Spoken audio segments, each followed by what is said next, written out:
I am an avid user of Wunderlist. It's a to-do app. It's my Wunderlist. favorite. And I don't know if it's that, but you can pronounce it that Wunder. way. I love it, and I've used many. I love to-do lists. I'm very good at making to-do lists, much better than doing the things on the to-do list. So almost a year ago to this date, Microsoft announced that they had purchased Wunderlist, and you, Brad, got your hands on a new to-do app from Microsoft. Is it the new Wunderlist? What can you tell us about it? So, okay. So what is it's called? It's called Project Cheshire, and I feel like it should have like a little teacup and some crumpets. And while I'm like saying that name, and what this is, and we don't know where in the product life cycle this is, but it's a to-do list app, and it is very, very basic. I mean, you can add an item, you can set a reminder, and you can mark it as complete, and then there's basic lists that you can lay out, and that's really about it. And so you can't download this yet, and I don't know when it's coming. And there's a couple things that are going on. So obviously Microsoft has Wunderlist, and people are wondering, how does this play into it?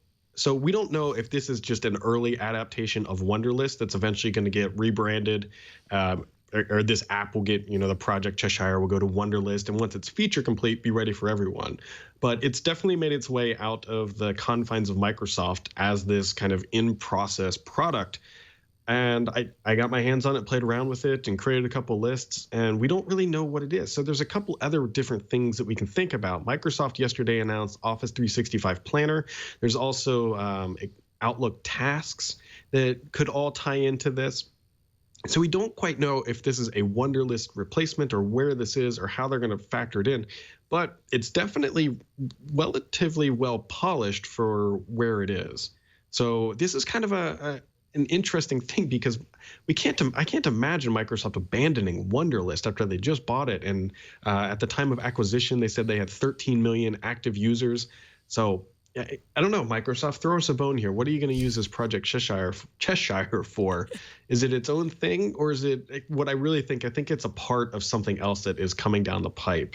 I hope so, because that's ugly. Like, part of what I like about Wunderlist is it's got beautiful pictures in the back. It's just a nice looking app on my iPhone. But that is like, really is. Wunderlist is great. And so that's interesting. I mean, that is a very fancy name for such a bland looking to-do list program. Yeah, that's why I think I think I got a hold of it a little early, and maybe it's coming down, or possibly they got feedback that people just want the most basic bare bones app. And so I can't imagine this product took a long time to build.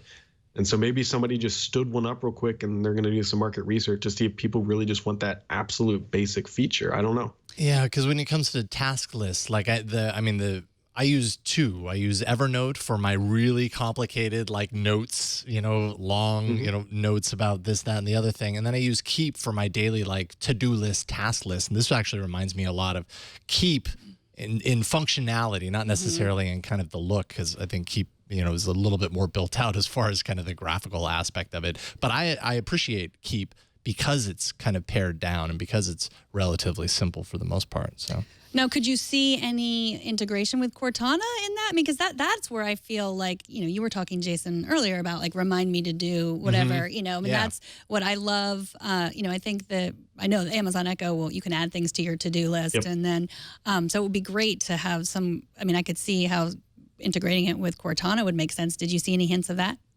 So I do. I mean, I think that's going to be a natural point. Actually, when I opened the app without doing anything, it already logged me into my Microsoft account, which tells me that the backend services are all piped together, which is what Cortana is using. So in theory, the framework is already there. They just have to enable the functionality. And so it should work. I think that would make a lot of sense for helping pull content out of Cortana, although considering our prior conversation that people aren't using these voice assistants like we think, maybe that's not such a good idea. I don't know. We'll see how it plays out for the company.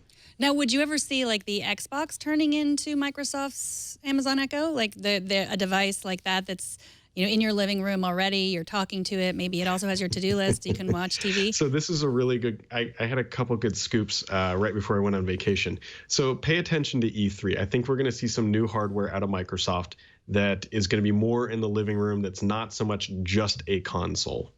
Okay.